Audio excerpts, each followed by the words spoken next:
প্রবাদ বাক্য গ্রামে আছে, ঠেলায় না পড়লে বিড়াল গাছে ওঠে না।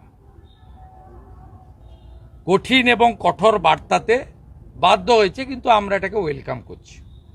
রোহিঙ্গা মুসলমানরা আমাদের জমি, আমাদের রেশন সব দখল করছে। লাভ জেহাদ, ভোট জেহাদ, ল্যান্ড জেহাদ, ধর্ম জেহাদ সব এরা এখানে এসে করছে। এদের আটকানো দরকার। আটকানো তখনই সম্ভব ভারতবর্ষের যশস্বী স্বরাষ্ট্রমন্ত্রীর ভাষায়। তিনি সেদিন নেতাজি ইন্ডোরে পরিষ্কার বলেছেন যে জমি দিয়ে দিন, বেড়া কমপ্লিট করব, তারপরে যদি একটা